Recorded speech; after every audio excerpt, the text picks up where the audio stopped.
Корейские зимние салаты.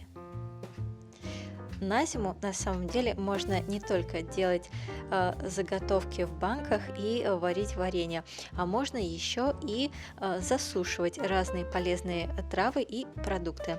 И Кореи это делают очень даже активно, и не только в деревнях, но и домохозяйки в городах. Мы сегодня приготовим два интересных зимних салата из засушенной ботвы редиса, от двух стандартных пучков красного редиса, лучше, конечно, дайкон редиса. Как сушить такой редис, я оставлю ссылку в конце этого видео на рецепт. И также из листьев шелковицы, которые берем в объеме, равном объему сушеной ботвы. Эти листья шелковицы я купила в зеленой аптеке, но в принципе можно и самому летом их засушивать, если в вашей полосе растет шелковица, дерево шелковицы. Как видите, листья тоже хорошо засушенные. И мы начинаем с вами с листьев шелковицы. Нам нужно будет вскипятить воду, и когда вода закипит, мы закладываем в нее листья. Эти листья можно, кстати, даже употреблять как и чай. Мы их немного помешиваем, погружаем в воду и варим 15-20 минут под крышкой. Через 15-20 минут мы должны с вами извлечь листья из кастрюль и переложить их в холодную воду, и сначала их хорошо остудить. После этого листья нужно будет промыть в холодной воде. Делаем мы это 1-2 раза. После этого мы должны будем замочить их в холодной воде и оставить на 1-2 часа. За это время подготовим ботву редиса. Закладываем сушеную ботву от двух пучков в кастрюлю. Как я и говорила, рецепт на то, как сушить редис, я оставлю линк в конце этого видео. Заливаем некоторое количество воды, достаточное для варки. То есть вода должна покрывать редис. И кладем 2 столовые ложки сахара. Если вы сахар не употребляете, не кладите сахар. И варим в течение 30-40 минут.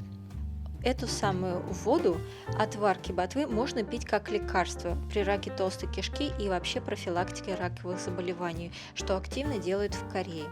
Мы же с вами держим 30 минут и еще под крышкой ботву редиса. По истечении 30 минут мы погружаем его в холодную воду и аккуратно промываем. Промываем 2-3 раза. Лекарственный отвар можно остудить и хранить в холодильнике, но если мы собираемся пить отвар от редиса, тогда сахар при варке не закладываем. Итак, хорошо промываем. После того, как мы хорошо промыли редис, мы должны будем с него снять верхний слой чешуи, кожуры, при условии, если веточки достаточно толстые. Если веточки тонкие, то этого делать не нужно. Затем отжимаем аккуратно, чтобы не сильно повредить листья. И нарезаем ножом вот таким вот образом. Теперь, через 2 часа после того, как шелковица настоялась в воде, мы извлекаем листья и отжимаем. Отжимаем тоже аккуратно, чтобы стараться не поломать листья на еще более мелкие части. Вот листья шелковицы и ботва редиса готовы. Мы начинаем делать заправку. Молотый чеснок мы добавляем в объеме 1,5 столовой ложки. Можно также нарезать и добавить зеленый лук, но это по вкусу. Далее, кунжутное масло 1,5 столовой ложки или 2 столовые ложки. Вообще кунжутное масло в данном случае, как говорится, маслом кашу не испортишь. Можно положить достаточно много для вкуса, тем более если вы не добавляете туда сахара. Далее, соевый соус 1,5 столовой ложки. Добавляем и в ботву редиса, и в шелковицу.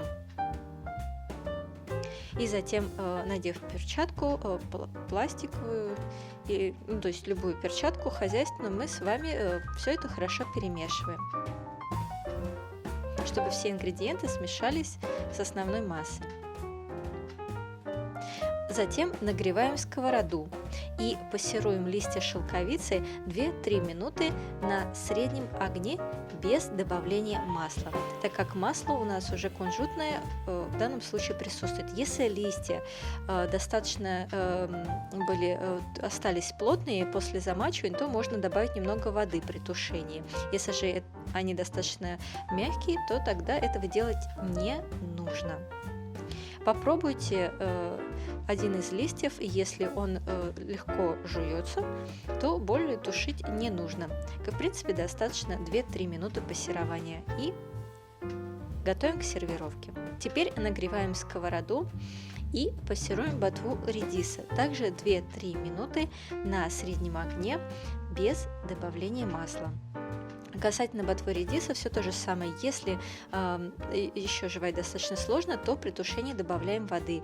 Если же все легко жуется, воду добавлять не надо. И достаточно 2-3 минуты тушения, и после этого можно тоже уже подавать к столу. Эти салаты можно есть как теплыми, так и холодными. Перед подачей салатов, перед сервировкой мы посыпаем их обжаренными кунжутными семенами. И, конечно же, вкуснее всего есть эти салатики, как едят это в Корее, с рисом, с отваренным белым рисом. Можно даже пожарить яичко, сделать какой-нибудь острый соус и все перемешать и сделать такую своеобразную разновидность корейского бибимбапа. Вот я же это пробую сейчас просто с отваренным рисом. Все, конечно, зависит от вашего образа питания. И смотрим, что у нас получилось.